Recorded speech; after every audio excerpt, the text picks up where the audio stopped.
Noor, and again all of you, you did a fantastic job. आज हम जो अगला हेड है जिस पे हम बात करेंगे, जो शायद आज का कंप्रहेंसिव हेड है, सबसे बड़ा कंप्रहेंसिव हेड है, that is GDP. Hamza bin Shabbir इस पे बात करेंगे. Please over to you. Thank you sir. बिस्मिल्लाहिर्रहमानिर्रहीम. मैं आपके साथ डिस्कस करूंगा कि GDP basically gross domestic product है कि कौन से प्रोडक्ट्स और सर्विसेज एक मुल्क की बाउंड्री में बन रहे हैं और किस तरह यूटिलाइज हो रहे हैं. ये सारा का सारा जीडीपी में आता है. जीडीपी को कैलकुलेट कौन करता है? हमारे इदारे पाकिस्तान ब्यूरो ऑफ स्टैटिस्टिक्स और स्टेट बैंक मिल के आपस में इसकी कैलकुलेशन करते हैं और एट द एंड एक जीडीपी परसेंटेज निकालते हैं. बेसिकली इनको हम 3 सेक्टर्स में डिस्कस करेंगे: agricultural sector, industrial sector, service sector, और 3 अप्रोचेज इस्तेमाल करेंगे: प्रोडक्शन अप्रोच, इनकम अप्रोच और एक्सपेंडिचर अप्रोच. इन चीज़ों को देखने के बाद हमारे पास फाइनल जीडीपी उस ईयर की आती है. सिंपल वर्ड्स में दोबारा रिपीट कीजिएगा. एग्रीकल्चर, इंडस्ट्री, सर्विसेज में हम करेंगे और अप्रोचेज हमारे 3 होंगे. एक प्रोडक्शन, इनकम और एक्सपेंडिचर. मींस कि हम प्रोड्यूस कितना कर रहे हैं, उससे इनकम कितनी जनरेट कर रहे हैं और उस इनकम पे हमारा एक्सपेंडिचर कितना है. थैंक यू वेरी मच जी. तो ये है बेसिकली.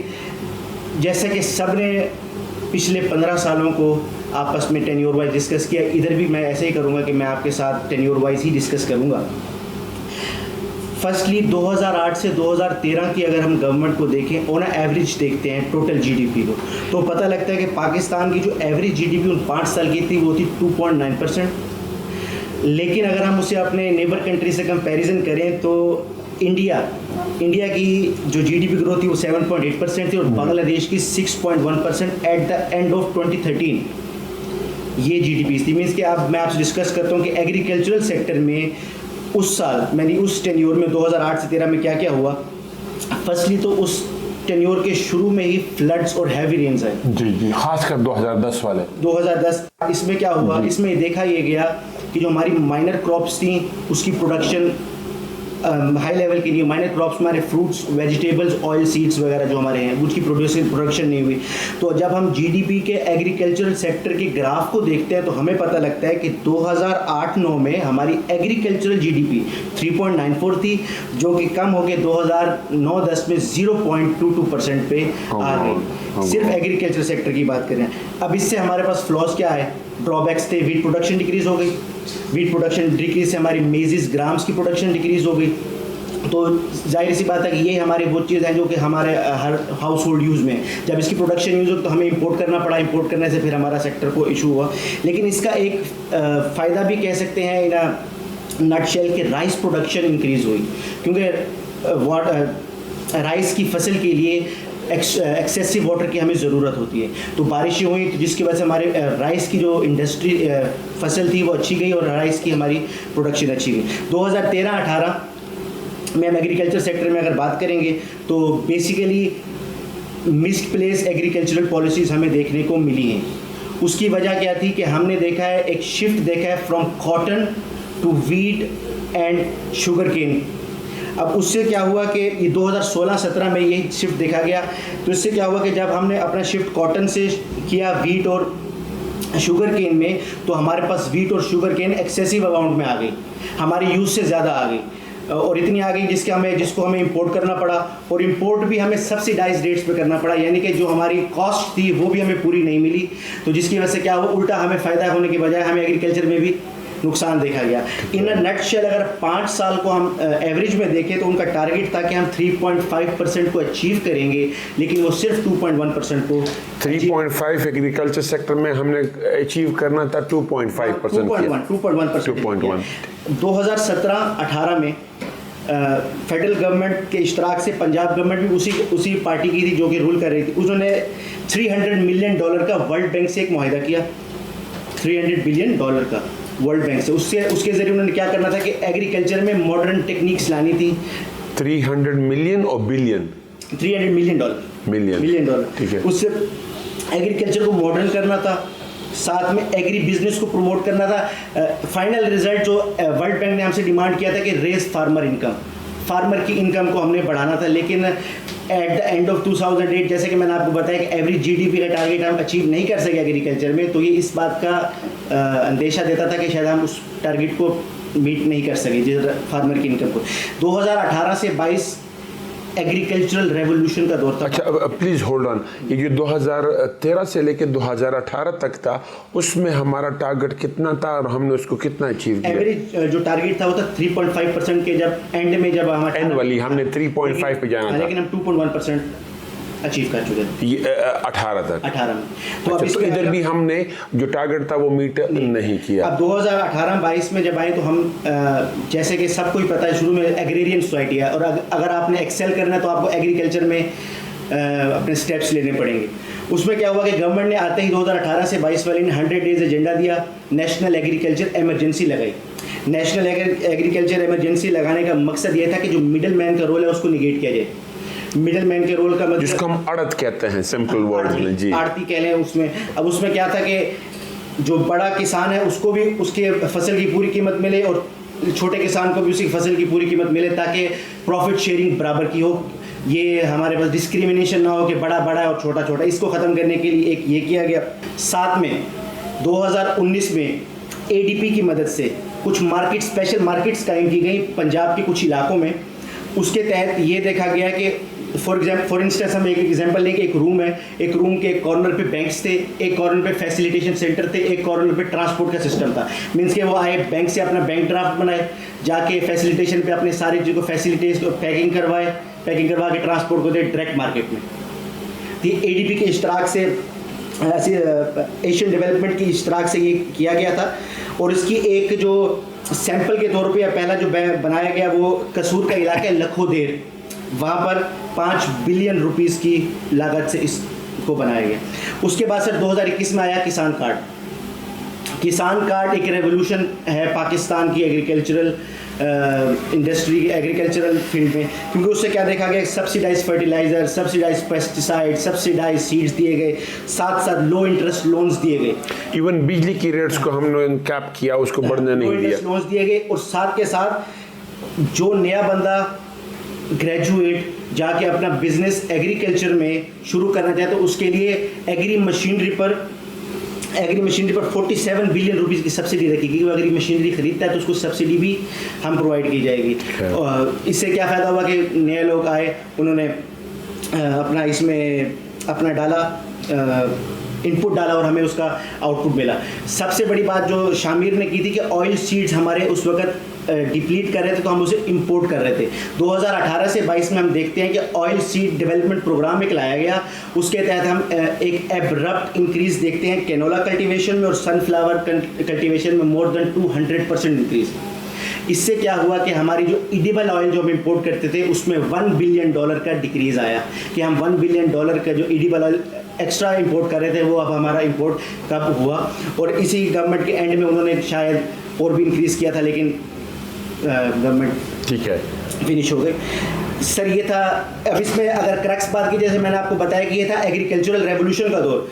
एग्रीकल्चरल रेवोल्यूशन में आपसे सिर्फ एग्रीकल्चर का फिगर डिस्कस कर लेता हूँ कि 2018 में 19 में इस गवर्नमेंट ने 0.93% अचीव किया 2018-19 में, लेकिन जब ये 3.25 साल बाद गई इनका एग्रीकल्चरल में जीडीपी का अचीवमेंट था 4.4%।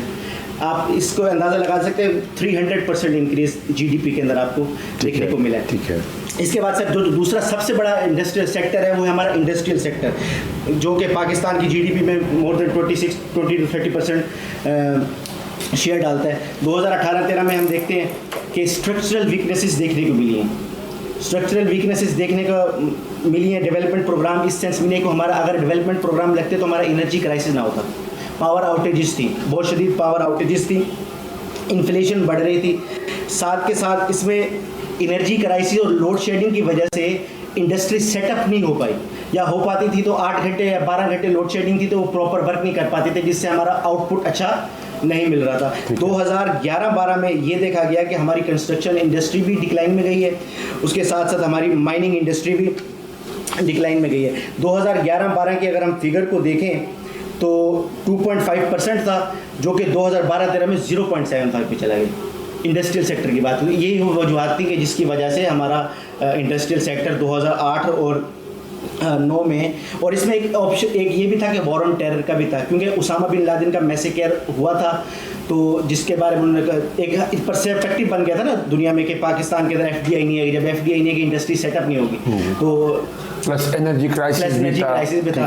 अब 2013 से 18 का जो दौर था ये इंडस्ट्रियल रेवोल्यूशन, जैसे कि मैंने बताया कि 18 से 22 था एग्रीकल्चरल रेवोल्यूशन का, 13 से 18 का जो दौर था वो इंडस्ट्रियल रेवोल्यूशन में ग्रोथ का था। Revolution is a big word, हम इसको ग्रोथ कहें तो बेहतर है जी। इन टर्म्स ऑफ पाकिस्तान अगर बात करें तो हमने एब्रप्ट उसमें चेंजेस देखे हैं, तो इस सेंस में जी। अब एरा ऑफ इसमें अगर हम ये देखते हैं कि इनर्जी सेक्टर में इन्वेस्टमेंट हुई किस सेंस हुई, क्योंकि 2015 में CPEC को ऑफिशियली लॉन्च किया गया। लॉन्च करने 47 बिलियन की इन्वेस्टमेंट आई, उसमें एनर्जी सेक्टर में हमने काफ़ी पैसे रखे, जिससे ये हुआ कि हमारी लोड शेडिंग ख़त्म हुई। स्पेशल इकोनॉमिक जोन जो जिसका एक 2012 में पास हुआ था, फंक्शनिंग शुरू की 2013 के बाद, प्रॉपर सेटअप्स बने, और वो जो क्वालिटी और क्वांटिटी को इन्हांस करना था वो 2013-14 के बाद हम उसको इन्हांस करने में कामयाब रहे, और वही हमारा इंडस्ट्रियल सेक्टर की ग्रोथ में वाज़ेह दिखाता है कि 13-14 में 4.53% और 14-15 में वो 5.18% पे चली गई इंडस्ट्रियल ग्रोथ। ठीक है। एक तो और एक ही चीज़ सर ये थी। दूसरी सर इसमें बात ये थी कि उस गवर्नमेंट की बिजनेस अप्रोच माइंडसेट था। बिजनेस अप्रोच माइंडसेट इस तरह के कि हमने माइनिंग इंडस्ट्री में एक्सपोनेंशियल ग्रोथ देखी है सर। माइनिंग इंडस्ट्री के साथ साथ लार्ज स्केल मैन्युफैक्चरिंग पाकिस्तान की तारीख में 2013 से 18 में 6.4% पे पहली दफ़ा गई, इंक्रीज देखा गया 6.4%। ठीक है। लार्ज स्केल मैन्युफैक्चरिंग में। और सर एक और सबसे बड़ा हमारा इंडस्ट्री में आता है स्टील इंडस्ट्री जी। 2015 में बिफोर CPEC वो इंडस्ट्री तकरीबन बंद होने के दर पे थी, लेकिन 2017-18 में उसने 21% ग्रोथ शो कराई, क्योंकि उसमें हमारे कंस्ट्रक्शन हुई, लोकल डिमांड बढ़ा, CPEC से रोड्स बनी, हमारा स्टील गया, तो हमारा 21% उसने क्या शो कराई, ग्रोथ शो कराई। तो सीमेंट इंडस्ट्री ने भी ग्रोथ किया। लेकिन सर इसमें एक फ्लॉ ये था कि जिस तरह एग्रीकल्चर में मैंने आपसे बात की कि एक शिफ्ट आया था कॉटन से वीट में, तो कॉटन से जब हमने शिफ्ट लिया तो हमारी टेक्सटाइल इंडस्ट्री को थोड़ा धचका लगा। उससे ये हुआ कि जो ऑर्डर्स पाकिस्तान को पहले UK US से मिलते थे वो ऑर्डर्स अब बांग्लादेश ने एक्वायर कर ली और वो उसको लेने लगा। तो ये एक माइनर का या मेजर का उनका एक फ्लॉ था उस गवर्नमेंट में। 2018 से 22 को देखें तो ये एरा था इंडस्ट्रियल स्टेबिलिटी का। ठीक है। इंडस्ट्रियल स्टेबिलिटी था। सबसे पहले यहाँ पे लेदर इंडस्ट्री को प्रमोट किया गया, लेदर इंडस्ट्री को जो कि बिल्कुल निगलेक्ट किया जाता था, इन्होंने लेदर इंडस्ट्री को प्रमोट किया। हैंड बैग्स पाकिस्तान को इंपोर्ट किया, इंपोर्ट्स में काफ़ी फ़ायदा, जिस तरह अभी इंपोर्ट एक्सपोर्ट वाले मेरे भाई शामिर ने बताया कि हमारा उस दौर में इंपोर्ट्स की थोड़ी सी मतलब कि एक्सपोर्ट्स पाकिस्तान की बढ़ी और इंपोर्ट्स कम हुई हैं, तो ये लेदर इंडस्ट्री का भी उसमें एक मेन किरदार था। कंस्ट्रक्शन सेक्टर कोविड-19 के दौर में अगर हम उसमें सिर्फ और सिर्फ इंडस्ट्रियल सेक्टर के अंदर उसको डिस्कस करें तो 2020-21 में जो इंडस्ट्रियल सेक्टर 19-20 में -5.7% पर था, कंस्ट्रक्शन इंडस्ट्री के उठने के बाद से वो 7.8% पे चला गया। क्योंकि मेजर रोल था कंस्ट्रक्शन इंडस्ट्री का, साथ साथ लार्ज स्केल मैन्युफैक्चरिंग, क्योंकि कंस्ट्रक्शन के साथ एटलीस्ट आपकी 40 प्लस माइनस इंडस्ट्री चलती है। लार्ज स्केल मैन्युफैक्चरिंग जो कि 2018 तक 6.4 हासिल किया, इस गवर्नमेंट ने 8.4 के टारगेट को अचीव किया। सर इसमें मैं कुछ और चीज़ भी ऐड करना चाहूँगा जी। इस सारे टेन्योर में 2018 से 22 तक हम देखते हैं कि ऑटोमोबाइल सेक्टर में बहुत ज़्यादा इजाफा हुआ देखने को मिला जी। और स्पेसिफिक अगर हम बात करें फिस्कल ईयर 2020-21 में ऑटोमोबाइल्स उसमें हम 50% इंक्रीज़ देखने को मिला, और हाउस होल्ड ऑटोमोबाइल्स जो थी उनमें 55% हमें जो है ना इंक्रीज़ हमें देखने को मिला है। तो जिस तरह हम देखते हैं कि इसमें क्या कहते हैं कई सारी कंपनीज ने यहाँ पे यूनिट्स लगा दिए, MG, किया, वोल्क्सवैगन वगैरह, एक तो वो आ गया। मोटरसाइकिल की प्रोडक्शन में खासी इंक्रीज़ हुई है। जी सर, जो तीसरा और पाकिस्तान के GDP में सबसे ज़्यादा इनपुट देने वाला सेक्टर है वो है सर्विस सेक्टर। 2008 से 13 में इसकी जो शरह थी 47% के करीब थी, 2013 से 18 में ये 55 और 2018 से 22 में देखा गया ये 60% कंट्रीब्यूट कर रहा है पाकिस्तान की टोटल GDP में। ठीक है। 2008 से 13 में देखें जो पाकिस्तान की जो सर्विस सेक्टर का पूरे वर्ल्ड में शेयर था वो था 0.08%। ये फिगर्स हैं वर्ल्ड बैंक के। उसके साथ साथ सर ये देखा जाता है कि जो ओवरऑल 2008 से 13 में हमारे सर्विस एक्सपोर्ट्स देखी गई हैं वो थी $5.47 बिलियन की। एक तो इसमें ये था और सर फॉरेन डायरेक्ट इन्वेस्टमेंट, जैसे कि मैंने आपको बताया कि टेररिज्म की सिचुएशन, वॉर ऑन टेरर की सिचुएशन थी, कुछ मैसेकेयर पाकिस्तान में हुए, तो उससे क्या हुआ कि एफडीआई थी जो हमारे पास एक साल 1951 मिलियन डॉलर थी, वो अगले साल डिक्रीज होकर 767 मिलियन पे आ गई।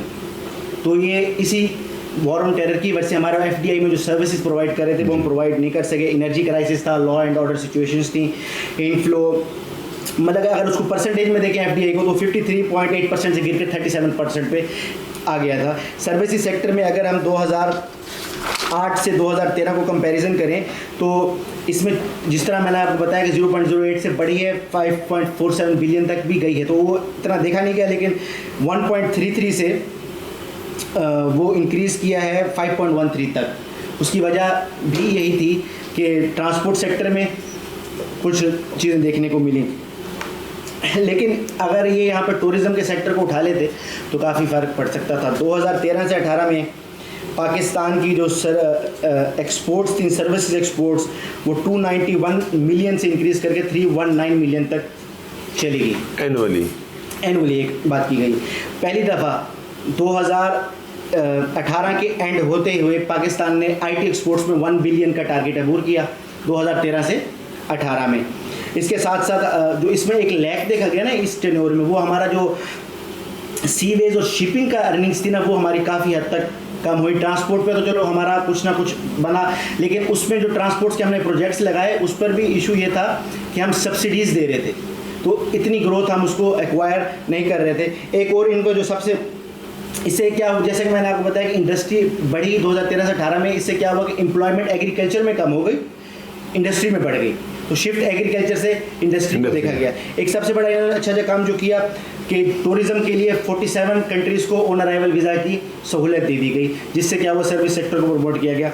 2018 और 22 जो कि उसमें अगर हम ये देखते हैं कि आईटी एक्सपोर्ट्स में या ओवरऑल सर्विस एक्सपोर्ट में सडन सर्ज देखा गया, मींस के एब्रप्ट इंक्रीज़ देखा गया डिजिटलाइजेशन की वजह से।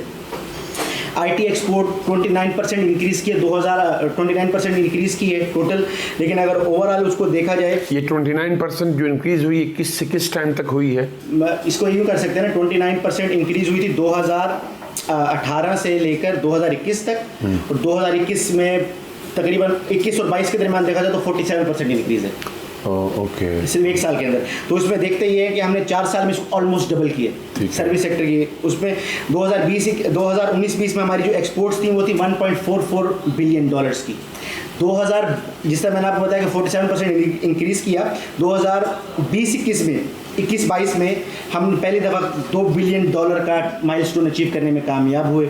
इसके साथ साथ क्या हुआ, टूरिज़्म इंडस्ट्री, एक बहुत बड़े इदारे ने पाकिस्तान को 2020 में टूरिज़्म का बेस्ट डेस्टिनेशन, लेकिन बदकिस्मती से कोविड आ गया, तो वो 75% हमारी वहाँ पे डिक्रीज चली गई। लेकिन 2021 में जब वो रिवाइव हुई तो रिवाइव देखा गया कि पाकिस्तान के जो केपीके के एरियाज़ हैं और साउथ पंजाब के जो विंटर टूरिज़्म है, इसमें काफ़ी हद तक बूस्ट देखा गया। जो टूरिज़्म सेक्टर है ना, 2019 में पाकिस्तान की जीडीपी में 5.9% इंक्रीज़ कर रहा था, और जो इकोनॉमिस्ट कहते हैं कि अगर इस पर तवज्जो दी जाए तो ये पाकिस्तान की इकोनॉमी में 100% तक भी इंक्रीज़ कर सकता है। Last but not the least, visa जो कि 2013-18 में 47 को था, 2018 से 22 में वो 150 प्लस कंट्रीज़ को ऑन अराइवल वीज़ा की सहूलत दी गई ताकि आए, पाकिस्तान में टूरिज़्म प्रमोट हो। साथ के साथ ग्रीन रेवोल्यूशन आई, इसमें हमने सर्विस सेक्टर के अंदर लोगों ने 1 बिलियन ट्री सुनामी, जिस तरह हमने कहा एक इनिशिएटिव था, ट्रीज़ लगे, सर्विसेज उनमें, मतलब कि वो भी एक सर्विस थी ना कि आपने उस पर कैनोला कल्टीवेशन हुई, उसमें सनफ्लावर कल्टीवेशन हुई, उसके अलावा ऑलिव ऑयल कल्टीवेशन, ये सारे ग्रीन रेवोल्यूशन के तहत है। सर ये वो सारे फैक्टर्स थे जिस पर हमने डिस्कस किया कि एग्रीकल्चर में कौन लैग कर रहा था, इंडस्ट्री में कौन लैग कर रहा था, और सर्विसेज में कौन लैग कर रहा था। थैंक यू हमजा, आपने बहुत ही comprehensive, short but comprehensive discussion की ऑन जीडीपी। किसी भी मुल्क की हम जब ग्रोथ को एवेल्यूएट करते हैं तो हमारा स्टैंडर्ड मोस्टली क्या होता है? जीडीपी, एक जीएनपी है उसमें हम जीडीपी प्लस फॉरेन से जो सोर्सेज आते हैं वो मिला लेते हैं, वो जीएनपी बन जाता है। लेकिन with in the territorial boundaries of the country जो है वो हम जीडीपी पे ही बात करते हैं। तो जीडीपी में हमने कितने कौन से साल में कितना ग्रोथ किया, ये फिगर्स अभी हम साथ साथ में ये भी अपलोड हो जाएंगे जब हम ये व्यूअर्स देखेंगे। तो एनुअली आपको 5 साल का भी मिलेगा, एनुअली भी मिलेगा। हमने जीडीपी में शायद उस तरह ग्रोथ नहीं किया जिस तरह हमारे नेबर्स ने ग्रोथ किया, स्पेशली इंडिया और बांग्लादेश ने। और हमारी ग्रोथ न करने की वजह क्या थी, वेदर वो इंडस्ट्री में था या एग्रीकल्चर में था या मोस्टली सर्विसेज में था। वो ग्रोथ न करने की वजह नंबर 1 सिक्योरिटी इश्यूज, दूसरा एनर्जी क्राइसिस, तीसरा हमारा यहाँ जो प्रोडक्शन कॉस्ट था वो महंगा था, ईज ऑफ डूइंग बिजनेस हमारे वगैरह ये हम उसमें लैग कर रहे थे, एंड मोर फैक्टर्स।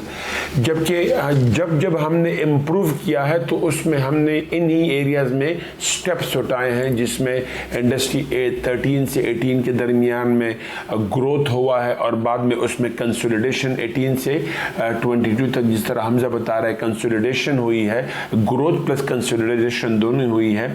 और एग्रीकल्चर में हमने मोस्टली ग्रो किया है और ख़ास तौर पे जो सरप्राइजिंग ग्रोथ हमने किया है वो सर्विसिंग सेक्टर में है। लेकिन अनफॉर्चुनेटली इंटरनेशनली सर्विसिंग सेक्टर इस पिछले 1-1.5 साल में हम देख रहे हैं, ख़ास तौर पे कोरोना के बाद और जो इंटरनेशनल प्राइस हाइक आया है उसकी वजह से सर्विसिंग सेक्टर में डिक्लाइन आया है, हमारा भी डिक्लाइन आ रहा है। होपफुली वो डिक्लाइन या बहुत बड़ा डेंट नहीं होगा और इस पॉलिसी ऑफ ग्रोथ को हम कंटिन्यू करेंगे।